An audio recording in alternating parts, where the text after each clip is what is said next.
Então o plano de pós-parto é uma coisa relativamente recente.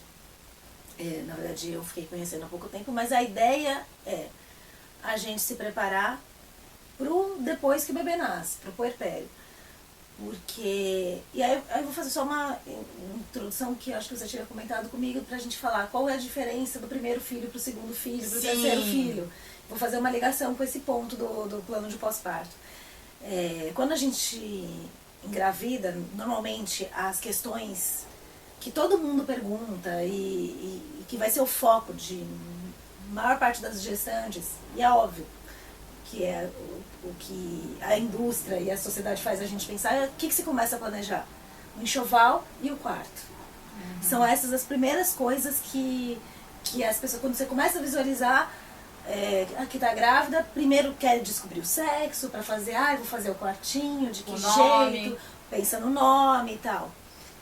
E isso no primeiro filho ficou muito evidente, assim, quando eu engravidei, pensando no nome, eu comecei a procurar coisa do quarto, o móvel, o que vai colocar, fazer toda a visualização. E isso é muito legal, muito bacana. Pensar em enxoval, coisas que vai comprar. Quando você tem já o segundo, o terceiro, você... E o segundo aqui foi bem rápido, né? O segundo foi rápido, teve 1 ano e meio de diferença. Mas pra nascer. Então, no aniversário de 1 ano do Francisco, você já estava grávida do Antônio. E o Antônio aproveitou todo esse quarto. Ele aproveitou tudo, só que assim, uma grande questão é quando nasce, várias das coisas que você planeja e compra, inclusive assim, o quarto demorou muito para ser usado. Você planeja todo aquele quartinho, mas assim... Que daí entra naquela polêmica, dorme no quarto, não dorme no quarto. Exatamente. Vai ter discussão. Eu tinha lido muito livros que hoje eu considero tóxicos, inclusive para gestantes lerem, que são dos estilos de treinamento de bebê para dormir noites inteiras. Tem aquele doce sem sono, Nana Nenê, mesmo a encantadora de bebês, que a gente chama de adestradora de bebês. Quando você começa a ler, você percebe que são várias coisas que atrapalham a amamentação e na verdade são adestramentos mesmo, são treinamentos para deixar o bebê como deixando o bebê chorar, não dar consolo. Isso não tem nada a ver com educação positiva, não tem nada a ver com como fazer o bebê caber numa caixa, né? E assim, é óbvio, assim, as pessoas vão falar, mas funciona. É lógico que funciona. Um bebê chorando muito tempo e não sendo atendido, ele vai entender que ele não vai ser atendido. Só que isso já tem vários estudos. Você pode procurar os psicólogos, estão falando que tem vários estudos do trauma que isso causa no bebê a longo prazo, excesso de cortisol. Não estou julgando quem fez isso sem conhecimento, ou então não tem mais alternativa, mas assim, existem alternativas, mas isso ajuda muito a rede de apoio. A ter uma rede de apoio, ter informação, ter pessoas que ajudem você nisso, vão te facilitar a lidar no puerpério, inclusive melhor com isso, porque a privação de sono no puerpério, ela é um potencial que piora ainda mais. E a gente vai falar sobre rede de apoio num outro vídeo que acho que cabe um sobre tema inteiro para isso. Sobre rede de apoio e sobre bebê, né, dormindo. Mas, então você pensa no quartinho e aí você planeja todo o quartinho e quando nasce o bebê, vem o bebê pra casa, você fala assim, como que eu vou deixar ele no outro quarto? Sozinho. Um bebê tão pequeno. E aí a gente entra também naquela parte da esterogestação, né? A gente sabe que os bebês humanos, eles nascem muito antes da hora, tanto que, diferentemente dos outros mamíferos, eles precisam de muito mais cuidado por muito mais tempo.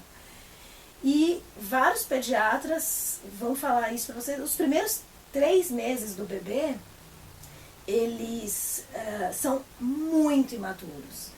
E os pediatras recomendam fazer nesses 3 primeiros meses o que a gente chama de esterogestação, que é continuar como se fosse a gestação, simular as situações da gestação fora do útero. Então, assim, o bebê precisa de muito colo, mesmo, e aí ajuda muito o sling. Sim. Porque o sling você vai colocar o bebê no sling e vai conseguir fazer outras coisas, né, enquanto...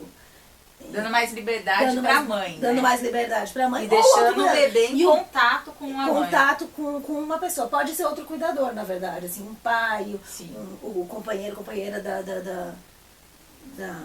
da mãe do bebê, um avô, uma avó, um outro cuidador pode ficar também. E esse bebê vai ter esse aconchego do colo que é muito importante. A posição dele, ele fica mais confortável, ele se sente mais seguro.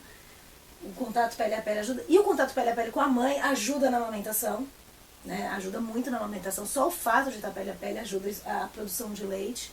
A amamentação é muito importante porque ele tem que estar sempre alimentado. E a sucção no peito, mesmo que não saia leite, mesmo a sucção que a gente fala não nutritiva, ela também é muito importante para o bebê, para criar esse vínculo, esse amparo. Então, assim, o bebê tá perto o tempo todo da mãe, especialmente, é muito positivo, que é como se fosse a continuação da gestação, dá um conforto e segurança, né, pro bebê.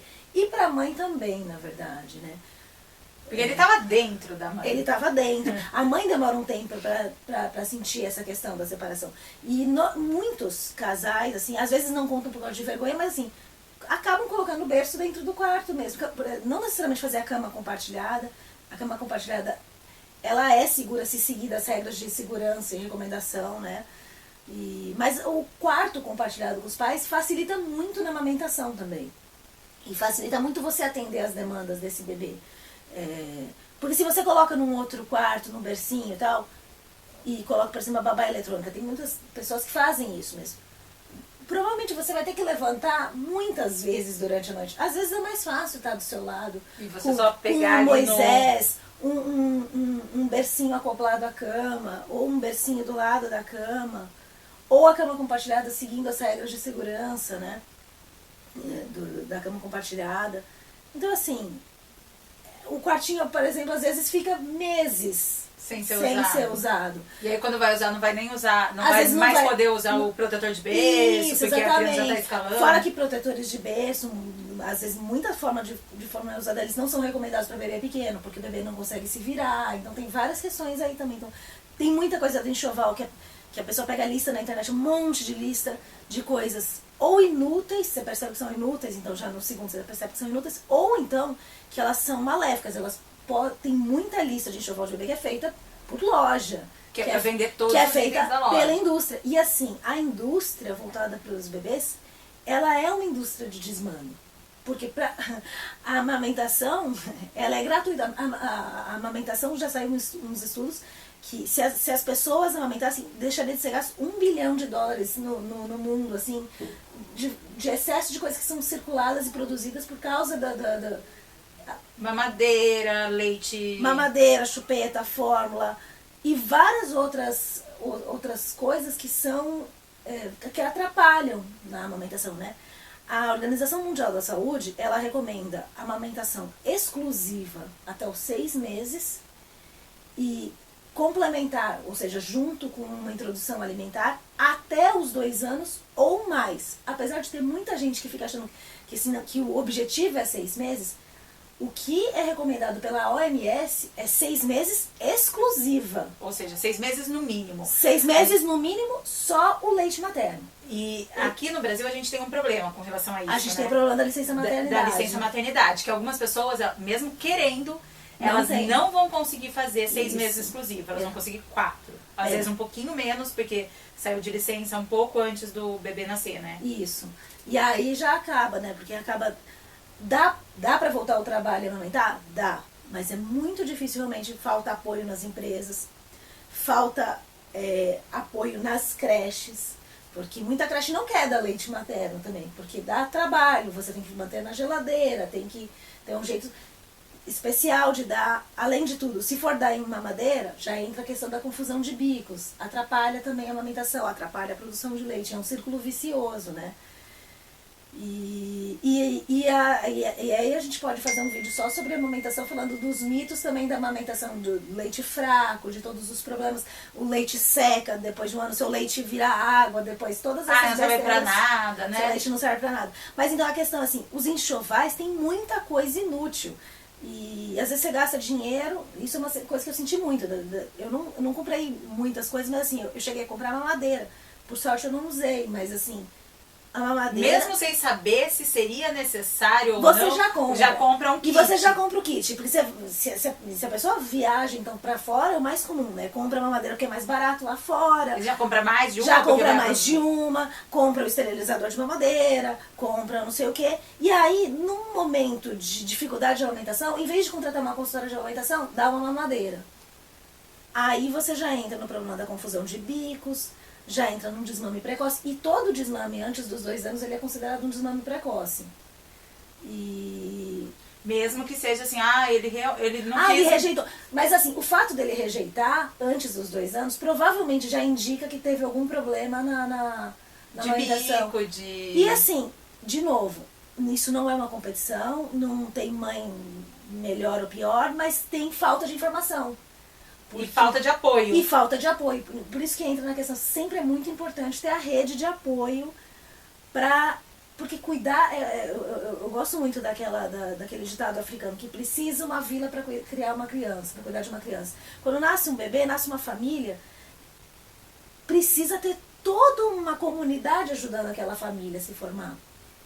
E a gente, na sociedade moderna, a gente fica muito isolado, aí fica o pai e a mãe que trabalham fora. O pai normalmente tem uma licença paternidade ridícula de 5 dias, que não serve para nada.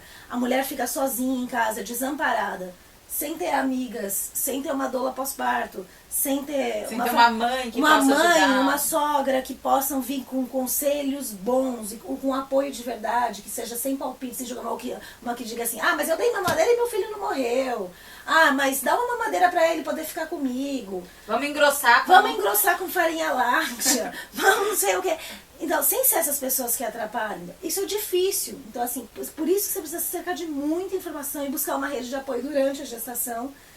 E buscar informar as pessoas que vão ser sua rede de apoio também. E ceder, né? Porque às vezes a sociedade ela cobra tanto da mulher, tanto daquela família, você que fez, você que cuide, não sei o quê. E na verdade, informar essas pessoas e abrir também a porta para que essas pessoas possam te ajudar, né? Sim. Não achar que você vai ser autossuficiente. Não tem. Esse negócio da gente ser super, eu tenho que dar conta, tenho que aparecer malhada e perder a barriga de pós-parto em tantos dias, como muitas famosas ficam mostrando aí. Veja a famosa que...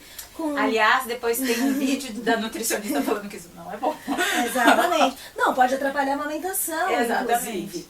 E fora que, assim, uma questão totalmente secundária, né? Entra de novo na questão das prioridades. O que eu percebi, o que a gente percebe no primeiro filho, no segundo filho, no terceiro filho. No meu terceiro filho, assim, João não tem quarto, vamos começar assim. João não tem quarto. João não tem quarto. João não tem quarto. Ele dorme num bercinho do lado do meu quarto. Um bercinho lindo do lado da minha cama, um bercinho que cabia no quarto. Que coubesse no quarto, que pudesse ele encaixar com a cama para eu poder amamentar de forma mais fácil durante a noite. Porque, na verdade, os meus 2 mais velhos, eu fiz o quarto. E nos primeiros 6 meses eles dormiam no carrinho. Do lado da minha cama, no Moisés. Porque eu não conseguia ficar longe deles. E eu até, no começo eu nem cogitei de deixar, porque você vê aquele bebê pequenininho e fala, como que você vai deixar em outro quarto, mesmo com uma babá eletrônica? Eu quero... 12, 15 metros de distância. Não sei, pra mim, assim, eu entendo... Pra algumas pessoas funciona. Pra mim era muito pior, assim, e inclusive quando eu passei, quando eles ficaram grandes pro Moisés, infelizmente não couberam mais no Moisés, eu tive que passar pro berço no outro quarto. Pra mim foi muito pior ter que ficar levantando várias vezes durante a noite do que se eles estivessem do meu lado. Porque se ele está do seu lado, o bebê acorda, chora assustado, você acolhe bem fácil, dá o peito e depois vira pro lado. Dá uma roladinha assim. Dá uma roladinha assim e você vira pro lado e dorme também. Agora você tem que levantar, você tem que ficar até dormir. Aí você põe no berço, a criança obviamente acorda, porque ela está se sentindo sozinha. E essa história de treinar, a gente pode falar toda uma questão sobre a criança ficar... ela tem que se acostumar. Eu acho um absurdo você falar para uma criança de menos de 1 ano, de meses, assim, que ela tem que saber que a vida é sofrimento. Eu não acho que meu filho tem que aprender que sofrimento é comigo. Eu acho que comigo ele tem que aprender o que é acolhimento quando ele tiver um sofrimento. E ele tem, assim... aquela frase também que eu acho legal. Hoje em dia a gente está vivendo cada vez mais. Está sempre se acrescentando anos de vida. Então, assim, antigamente se vivia até os 50, hoje em dia está se vivendo facilmente até os 90. Se acrescenta na velhice, mas a infância continua sendo só os primeiros anos. O que custa a gente acolher essa criança nos primeiros 5, 6 anos de vida, quando ela precisa da gente, ou mais, assim, 11, 12 anos, eu vou acolher meus filhos enquanto eles quiserem vir pro meu quarto, estiverem com medo.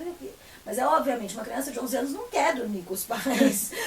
E as pessoas ficam botando medo nisso com um bebê de meses. Ah, ele vai se acostumar a dormir sozinho, vai querer dormir até os 20 anos. Eu falei, tá bom, então você já viu algumas pessoas de 20 anos querer continuar dormindo com os pais. E hoje os outros dois dormem muito bem, né? Dormem muito bem na cama deles. Eles vêm pra minha cama quando eles estão com vontade, quando eles estão com medo, e eles sabem que eles vão ser acolhidos. A gente combina alguns dias na semana. Mas não é todos os dias, eles ficam bem. Então, assim, é um bebê, você não tem que treinar ele pro mundo cruel. Sim. Você tem que acolher, né? Essa é a minha visão, pelo menos. E a rede de apoio é muito importante nisso. Sim.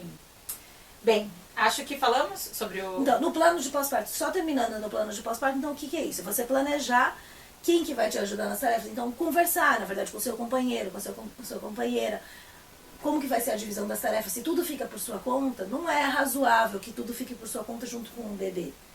Porque, principalmente, se você se informou para amamentar, para se preparar, a amamentação, ela toma muito do tempo. Um bebê recém-nascido, ele mama muito.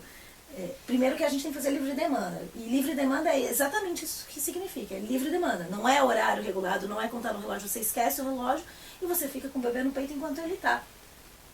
É isso. E isso exige você ser cuidada também.